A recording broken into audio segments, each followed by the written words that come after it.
Hello, everyone from Northern California. My name is Lacey Trunnell, and I'm so excited to be here today to share some tips and tricks about how to keep your floral students moving all year long. And let me start by telling you just a little bit about myself. I am a wife and mom of two young girls. I am in my 9th year of teaching. I have taught a multitude of different subjects, anywhere from ag mechanics and welding to ag science courses. And I would say that I'm most passionate about floral. I've been in the floral industry for the past 20 years. I began doing work experience in high school at a little floral shop, and I've continued as a side business and on into being a floral instructor. I'm definitely passionate about it, and I know that it comes out in my teaching because I always tote that my students will not touch a floral textbook unless I have a sub. And I truly try to make that happen year long by having tons of hands-on. This past year alone, 3 of my floral sections spent over $31,000 in flowers and hard goods. And so it's so important to me that you keep kids moving and teach them these skills by hands-on learning. So here's a picture of my class and I. We did a huge event for a local company. Share a little bit more about that later, but the number one tip is really just about being organized. It's not about having a perfect setup or classroom, but about having it set up for efficiency and reducing stress for yourself later on. So the number one tip that I have is you really need to have your floral lab organized. Here's a quick picture of what one of my cabinets look like. I need it to be easy, I need it to be fast, I need to be accessible. And so when I have labs, the kids know where to find these tools and how to put them back, and I can quickly double check that it's put away properly. Another tip that I have for you is making sure that your labs are pre-organized and stocked.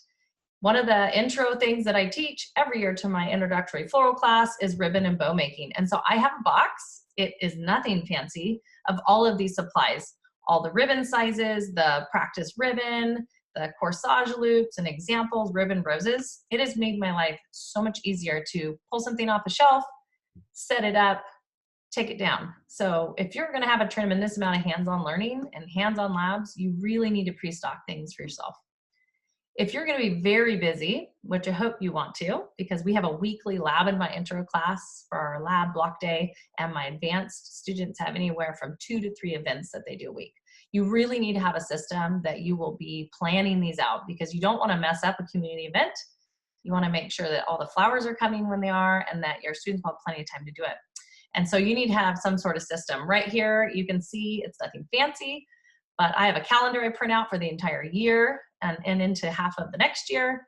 I block out any events that FFA is having for our chapter, any holidays and breaks, and then I go in and I section out time for labs and any events. That way I know if my students can handle that or not. Before we do quotes, I also put up these little order forms behind my whiteboard. Again, it's nothing fancy, but it tells me that someone's interested in hiring us and we need to get back to them if we can handle it and start putting together a quote.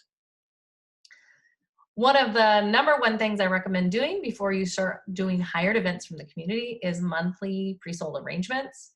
They're fantastic. However, you really need to be organized. And so one of the freebies that I'm giving you here today is a Word document with the delivery cards. It is nothing fancy, and I know some schools do, really fancy ones with images and stuff. The whole point for me is for the students to know who's making it, who's it getting delivered to, and where is it going. And so I'm sharing that with you as one of my little organization tips. I also have a Google Sheets where I organize all of this information. And then as you can see in these mason jars over here, I literally just, again, it's nothing fancy, but each period of kids that are making and sold those, I pre-stock them so that the kids know who's making what and when, and no one gets missed. I highly recommend, and this is probably a no-brainer that everybody does, but have your students pre-prep your lab as much as possible.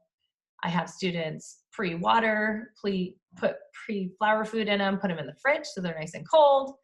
I have all of the buckets organized, as you can see here. If we have several events, we need to make all the bows and have things prepped and ready to grab, assembly line style. I also, if we have multiple events, because I have 2 small floral coolers right now, and I'm getting a big one soon, but I put on the front of each of those buckets what those roses, for example, are going to. This was a Veterans Day event, and that way no flowers get pulled for different events, and we make sure that we are keeping things separate. Another one of my freebies is, and this took me several years to figure out, I used to have a rubric for every single different lab, and it was overwhelming to go find the copy, the master copy, and go get those printed and get them cut out. And it dawned on me about 2 years ago, why don't I just have a generic rubric that is easy for any lab, and then the students can grade and give an evaluation of themselves and each other, and then I give the final say-so. And so here's an example. I have them sitting over in a little photo backdrop station. It's nothing fancy. Again, I have a white backdrop too that we swap out to, and the students know, they go take a picture after a lab, they grade each other, and then they come over to me for the final grade. They then later on take that to do a blog to evaluate their work. I don't have much time to talk about that today. Maybe I'll do it in another session about blogging. All right, I also, for ease of transparency and getting the kids to really be accountable and a part of the process, I write what I call as the recipe on the board for the event that's happening. And I typically will assign students to what each of these little missions are. It really helps them do flower ID. I have them pull all the flowers and set up before they can begin. And just making sure that we are crossing all the T's and dotting all the I's for each one of these events. So here's the biggie, and the most important to me is you need to be incorporating hands-on labs with all of your floral design concepts. I'm not saying that you can't use a book, and periodically I will photocopy one of the pages or two out of the book. But you really need to make sure if you're teaching the kids a concept, they need to be doing a follow-up hands-on. Perfect example is I have interactive notebooks that I do for introductory floral, and we learn all about ribbon and the uses of it and the kinds, but they also need to know the sizes. And so I give them a sample for them to study, and then we do some follow-up labs to help them remember how to do the different sizing. I also give them chunks of wire because wire gauges are hard. We then move on to do several fun labs. Next is wiring and taping. They get to do each of the different techniques for their notebook, and then when they've mastered that, they get to go on to do a boutonniere lab. Another example after the ribbon, after I teach them the sizes of ribbon, I think that it's important for them to do hands-on labs to remember the different sizes and types. So I do a bow making practice lab. We do this a couple times throughout the year. They get to do corsage bows and make corsages and learn how to use floral glue. I also do a fun little lab where they get to make ribbon roses. And for my more advanced students, they got to make a homecoming mum as an example here. So it's just really important that you're following up with these elements and principles of design ideas, with hands-on labs. It's really important. The kids are there to learn with hands-on, and they want to have fun with it. All right, so here's how I afford it. This is the big thing, and it took me several years to truly figure this out. But my secret is building community partnerships. The other secret is quality. Quality, quality, quality. If you produce quality work, people will buy it because people have tons of events and all these reasons. They want flowers and they want to support your FFA program and your students. So here are some ideas of some partnerships. Number one, contact your local garden club. This past 2 years, they have sponsored us with fair entries, and I'll show you a couple examples and a couple slides of that. They want to come in and do a couple lessons with them and teach them different things, and so that has been amazing. Check with your local fruit stands or local growers. They have donated fruit every year for an edible arrangement lab I'll talk about. They like to donate pumpkins to do this little cute pumpkin arrangement for the kids. And local growers, obviously it depends on the time of the year, but I have a local grower that in spring and in fall, these little arrangements that are in the corner, they're a group of flowers about that big, are $5. And I can do so many hands-on labs for free for the kids, or we could sell those, such as bud vases, corsages, boutonnieres, flower crowns. So there's a tremendous amount of introductory things you can teach your students with such cheap flowers. And I know that local growers want to sponsor and be a part of your program too. Local floral shops or funeral homes have in the past donated either aging flowers or after a funeral. Sometimes families will want to donate to my program. And a huge casket spray alone, one of them, can do several classes for me of boutonnieres. So reaching out to them and letting them know that that's of interest to you. And then of course, local businesses are great. Let me go into this. I'll get into that a little bit more in a minute. So entering your local county fair. This has been a really cool thing I've done the last 2 years. The garden club, our local garden club, pays for all the entry fees and all of the flowers. Like I said, they like to come in and teach my students about tablescapes and some tips and tricks on flower judging when it comes to the fair. This was one of the contests, which was masquerade, and it was really fun for the students. They give away almost an award to almost every single student, and the kids love to show it off at fair. Here's a little bit more about monthly arrangements, just some tips. I think this is the best place to start making money to fund your class and to experiment with different arrangements. But pre-sale is so important and key with this. You really need to pre-sale it, because when you're buying in bulk and you're making these in bulk, it's important that you have enough hands-on and that you can just focus on the lab. Each month I teach different skills of design and use different flowers so that the kids can master these things. And again, I'm not having to pay for lab supplies because it's all pre-sold. And so I can still teach these elements and principles of design. If you're not sure where to start with these, talk to your floral wholesaler for recipe ideas, and you can let them know your price point. They want to sell you flowers and they want your business. And so communicating those needs to you and letting them know you're looking for something that's a good September arrangement or a good Christmassy one, and here's your price point, they have helped a ton. When you're feeling more confident, you can go to Pinterest and Google for ideas as well. I know that a lot of different schools do different prices and things, but for me and my community, $25 per arrangement works. And this year, because I have more students, we're selling 100 because I have 127 students. And that's the right amount for me. That's almost one-on-one per kid in arrangement, and it allows for kids being a little bit absent or not feeling as confident with their skills. I already talked about this, but here's some examples of teaching with different techniques and monthly arrangements. I do different shapes each month. Sometimes it's foam, sometimes it's vase.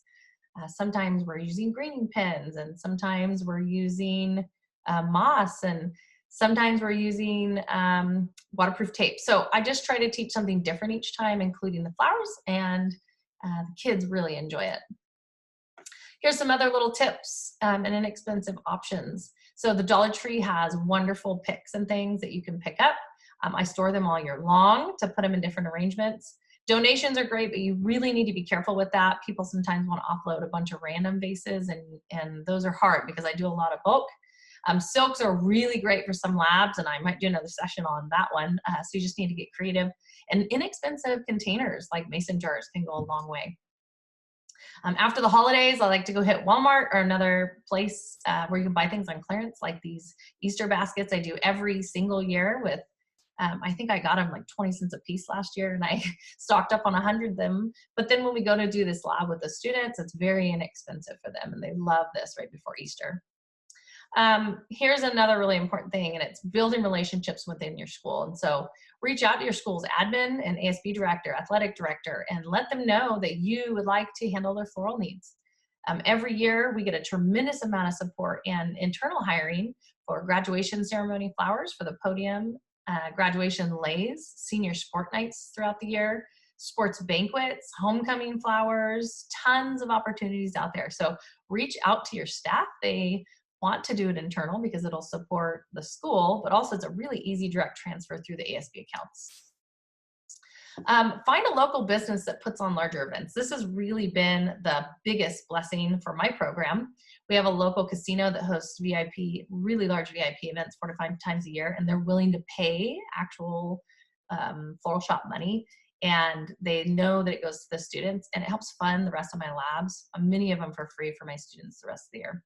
All right, I have about a minute left, and so I want to share just 2 really fun hands-on labs that I've used this year and have been really successful. So the first one is Edible Arrangement Lab. I have the freebie lesson attached. The students all sign up to bring fruit. I also hit my local fruit stands to donate, and I've bought a couple things when needed. And this is so much fun. This is the very first lesson that I do before I teach safety, because we really use cookie cutters, and I get to teach some basic design principles, and the kids absolutely love this in my intro class. Another one that I'm sending off with you, and I like to do this one in the spring, is teaching pave, the art of pave flower art and caging techniques. And I have this freebie lesson attached as well. It's a really fun one to go scavenge for pine cones and greenery, and the kids really loved it. So the final thought is I just want you to have fun. Please don't be afraid to try something new and fail. That's a part of the fun. I can't tell you how many times I've thought the container was great on Amazon and it was a third of the size.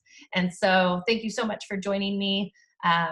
Please just encourage yourself and push yourself to go all in. The kids will love you for it. If you have any questions, feel free to email me. My email is lacyrosedesigns@gmail.com. I would love to help you guys with any of my expertise. And you can also find me on Instagram at lacyrosedesigns.com. Thank you so much.